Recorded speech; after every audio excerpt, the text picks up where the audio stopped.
Hello, welcome to a brand new 7NWA live podcast. And we've got a massive game this weekend. And joining me to chat through, build up to the game, is none other than the very lovely Scott Elliott. Scott, welcome, mate. Good to see you. What a game this is. I mean, I'll just start with the magnitude of this game. As a fan, how are you feeling with this game on Sunday? Very, very excited. I've got to be honest. It's got to be the biggest game Premier League's ever seen, doesn't it? Wow, that's a bold statement. It's got to be up there. I mean, is there a bigger one? Because for me, this decides it.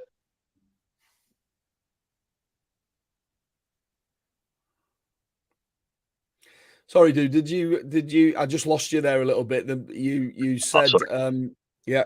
Go on. Yeah, no. I was just saying. For me, this game decides the title. Yeah. If we lose, I think it's probably just a bridge too far. If we win, it's unbelievable, and if we draw, it's obviously still game on. Well, let me pick you up on that actually, because if you think about Man City fans, I think about us. I know for a fact the way my brain works. If we lose this game, that's us finished, done, right? If Man City lose this game, do you think they'll be thinking it's done? I don't think they'll be thinking it's done, but I think they will know that Liverpool are capable of winning every game between now and the end of the season. So, I mean, 2 points, and then goal difference really comes into the play, doesn't it? Because if we're 2 points up, we can afford a draw with decent goal difference, and that keeps us in the game a little bit. So I think they'll know that that's a struggle, but also I think they'll put a lot of their eggs into the Champions League then as well, because that's the one they want, really. Yeah, of course they do. We are live, so there's people watching. You can comment. I'm going to mention the comments. We've got a comment in Paul Foster. Just whack him up there. There you are, Paul. Good luck Sunday, Liverpool. We can do it. I've got to say, I am so nervous about this on Sunday. It's almost like I just can't see a Liverpool win. Am I wrong? Yes, you are. Thank you. Of course we can win. Of course we can win. There's no problems there. The thing that frustrates me is this crowd thing, the fan thing, where they've tried to limit Liverpool fans. I think they're just a little bit afraid of the atmosphere that we can create to try and help them out a little bit. But if you do want a ticket, I'm sure you can turn up on the day and walk into the Man City end.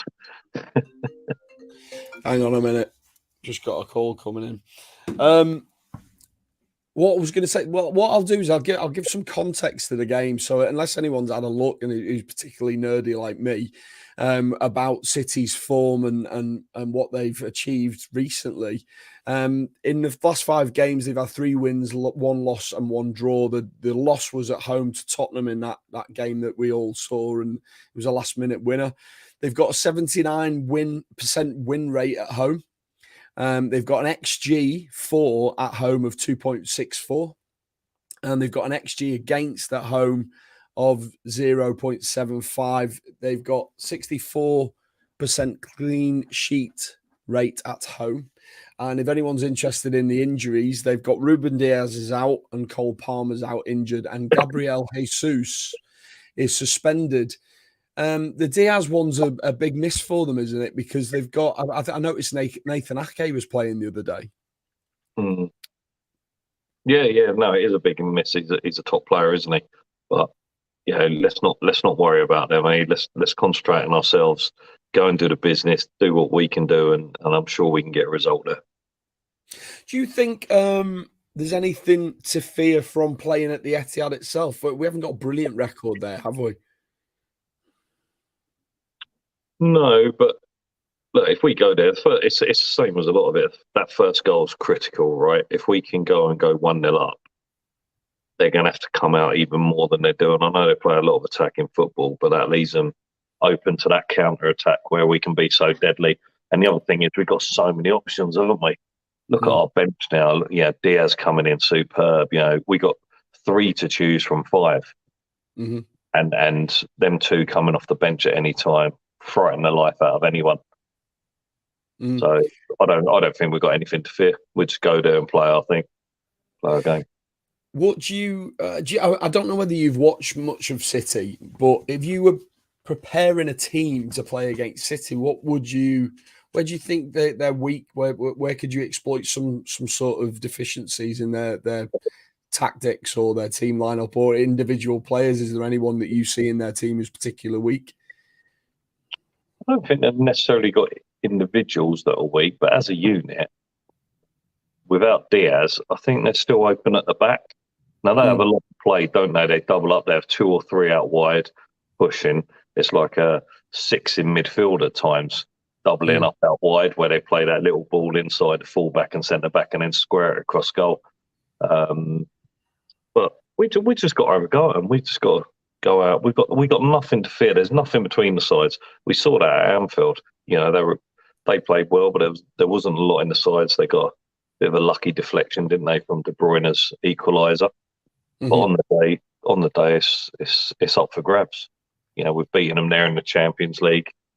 Just an early goal. If we can go out there, they seem to score a lot of early goals, don't they? Sorry. And if we can just hold them for 10, 15 minutes and go and do our thing, get a grip of the game. I like that as a theory, that play the game in blocks of 15. You know, quieten the crowd in the first 50 minutes. Gary Neville always said that when Man United played Liverpool, especially at Anfield, it was all about quietening the crowd in the first 15 minutes, then getting a foothold in the game and then imposing your will on the team. And when he was playing, we weren't particularly that great at those times. I mean, I can see if you were Jurgen Klopp, one thing that is in my mind at the moment is what is he going to do up front? And funnily enough, I've just listened to an Anfield Rap podcast while I was having a walk, and Lizzie, I think it was Lizzie Doyle, basically said she's got a little inkling that Jurgen might go with the traditional lads from the front three. You know, and when I say that, I mean Salah, Mane on the left, and Bobby, because Bobby can drop in and provide a bit more defensive cover for the midfield. Is that something that you would agree with, or you could certainly see him doing? No, I would probably go with that myself. You would yourself. We've been having discussions, you know, even out in Benfica, and I think them three know how to play against City, and then you've got the added dynamic Jota and Diaz coming on that are very direct. If you need to give them the ball and just let them run at people, but I think Bobby's crucial to how we play against City. I thought he looked fantastic, Bobby, in the last game out. His touch was there, and he was the Bobby of old. He was nicking the ball off people and just linking everything together. And I can certainly see that being I put it this way: I wouldn't look at the team sheet and go, "Oh, they're playing those three." The big wild card really is Diaz, isn't he? You know, City have never played against him. He looks dangerous every time he plays. He's getting goals now. Paul Dalglish, I chatted to him the other night, and he went, for me with Diaz, all right, he looks great and pretty, but it's all about stats and goals and assists. And has he got goals and assists? And I think we're now seeing that, aren't we? Yeah, and also us bringing him in a little bit early, rather, January rather than the summer. I think that's a good thing. Think what he's going to be like next year when he's had this 6 months to really settle. He's only going one way, isn't he? And he looks a terrific signing. Very exciting. His willingness to, it's not just his skill, though, it's his willingness to work. Like the amount of times I saw against Benfica, and you'll have seen it because you were there, if he loses the ball, he's like an animal trying to get it back. You know, and that's, I mean, there's been a lot of Suarez comparisons. That's the main one for me.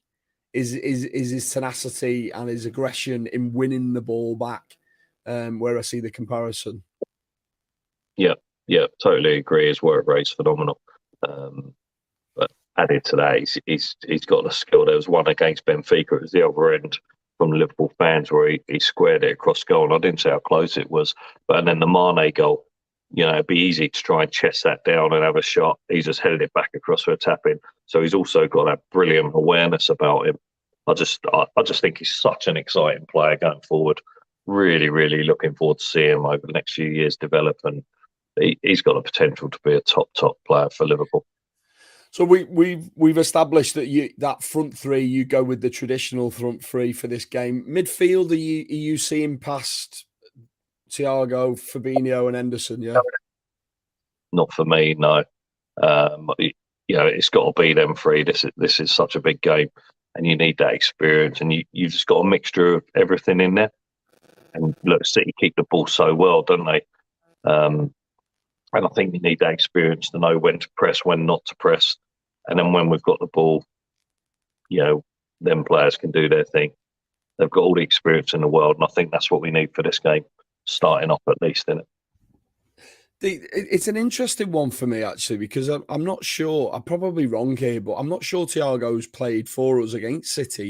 He might well have done, but it'd be interesting with those three in there. Can we actually dominate City a bit more than we... normally City have got 70% possession with most teams that they play against. But with those three in there, will that give us more of a foothold in the game, especially if we can get Thiago on the ball? Would you agree with that? Yeah, I think the difference is when you got Thiago in there, you can keep possession as well a little bit better. And City again have more possession than us. They do with every team they play. But when we've got the ball, I think he's calm enough just to take control and take the sting out of it at times. And he's also got the vision to open them up at any moment. So yeah, I think Thiago's critical to us getting a result, if I'm honest. Yeah, no, I agree with you.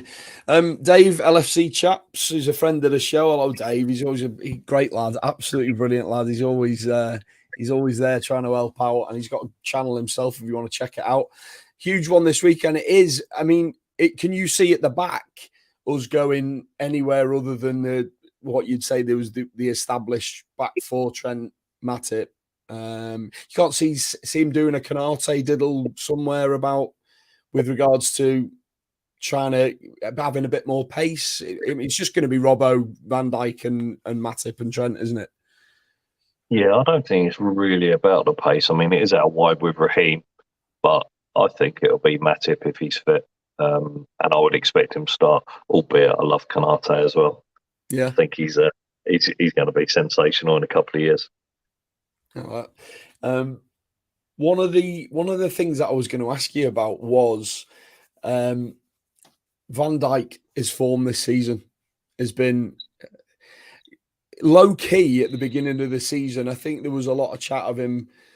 He was feeling his way through. People were going, "Oh, was he as good?" And there were people picking videos up, going, "He hasn't got the pace." And it was nonsense.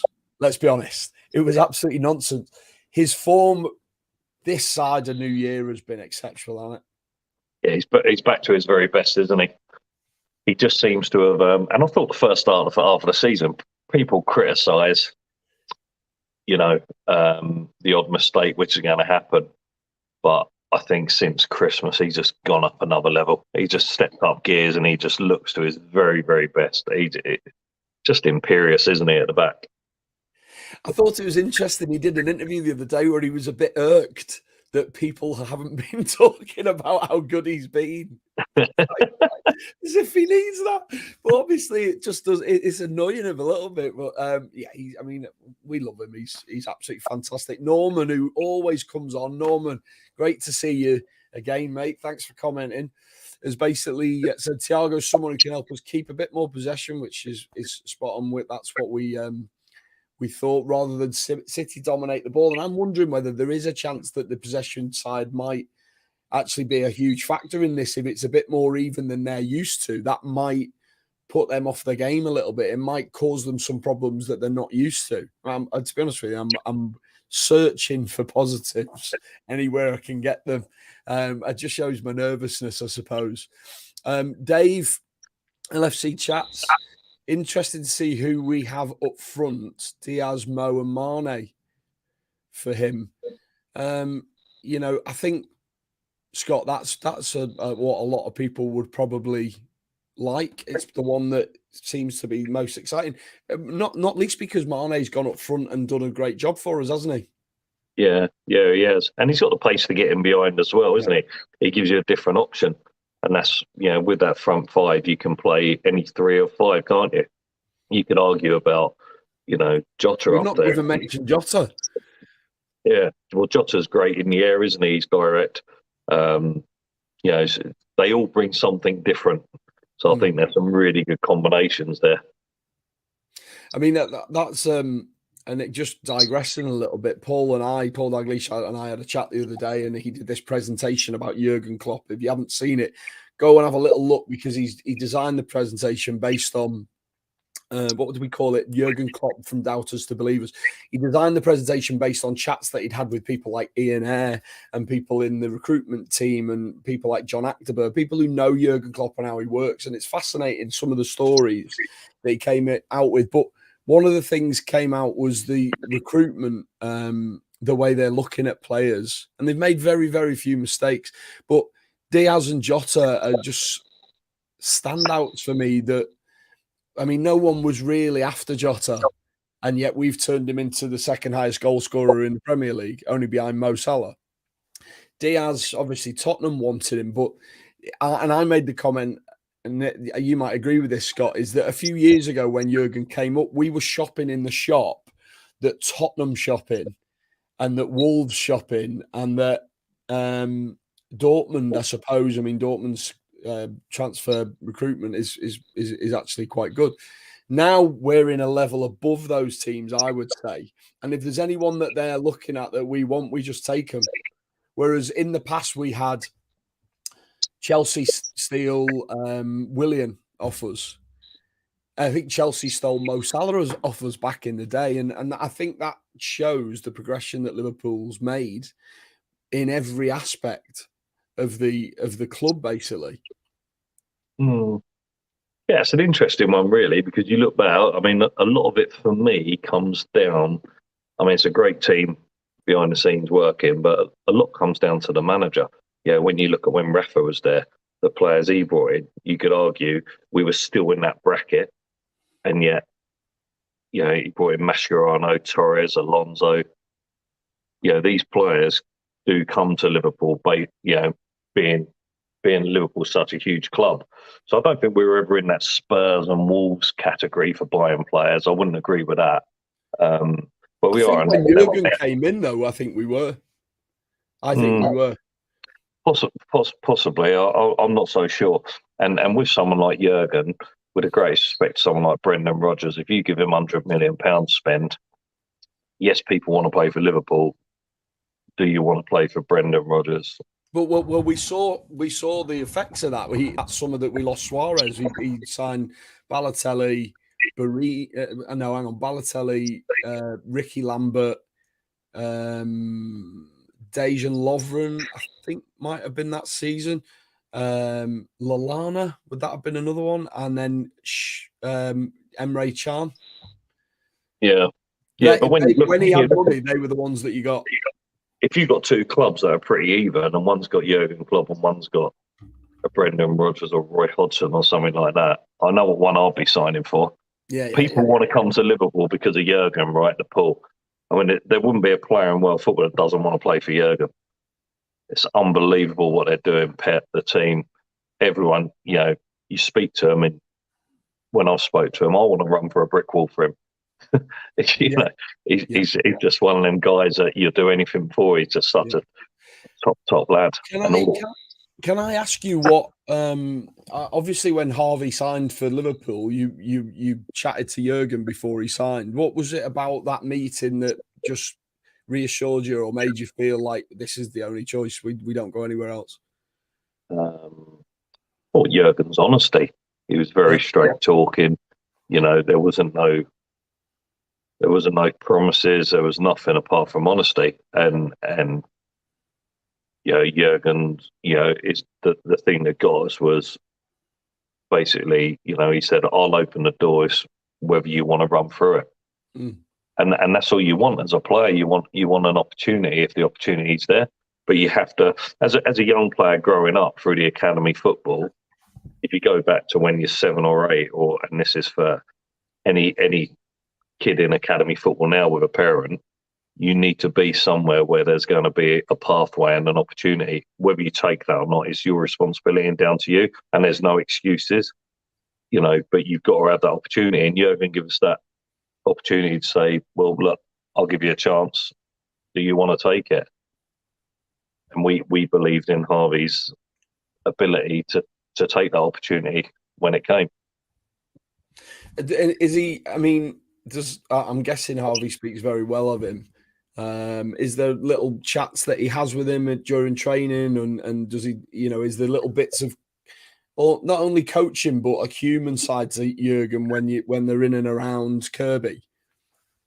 Yeah, look, they all talk, don't they? I'm sure he talks to Jurgen, Pep, Vitor. Vitor's very, very good, and the players. People like Hendo, Millie, they're all there to support him, and the rest of the team, Mo. So I think if he ever wants to chat, there's always someone to talk to. And the guys are very honest, all the players and the management team, they're all very straight and very honest. So, that's all you can ask for, is that support. You say that as if at other clubs it's not like that. I don't think, from my experience, it's not, no. Okay. That's interesting. Just going to go to some comments, Scott, because we proper digressed there. We were talking about Man City and ended up going all around the houses. Little comment, Storm Thomas. I like that name. That's quality. Love your content. Greetings from Mongolia. Wow, we are very international. Thanks for your comment, Storm. Thanks for supporting the channel. Norman's brilliant. He always comes on. Although Firmino can hold the ball up and link up well, which would be ideal if we were under pressure. And that's a good point. Going back to that point that I made earlier, where you're looking at it and thinking, well, City normally dominate teams with possession. If we can reduce that stat for them, that they're not playing their normal game. And I think Firmino might be a good shout. Interesting that you agreed with Lizzie Doyle that Firmino would be a great shout to start the game. I've got to put this up. I don't know whether you've seen it, but Norman said that, I hope Scott doesn't mind me saying, but Harvey, alongside his undoubted talent, has a football brain beyond his years. So what do you think about that, Scott? That's very kind. Look, he's got a long way to go. He's still learning his trade as such. Just got to keep your feet on the ground, just keep working hard and remain humble. He loves the club, he loves the fans, but also, he's got to do it right. He's got to perform to get back in the side. It's like that thing you say, the door's open, he has to walk through it at the end of the day, doesn't he? Just to wrap the City thing up, I think we've pretty much picked the team, haven't we? You have. No, but we've been through it. We've been through it and we've picked a team. We think, we picked what we think Jurgen will go with, but there obviously is some options.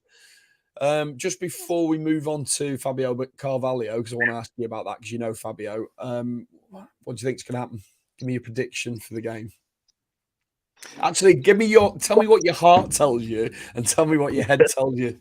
You're not on the line. No one's going to hold you to it, obviously. 2-1 Liverpool. Brain. 2-1 Liverpool. Heart.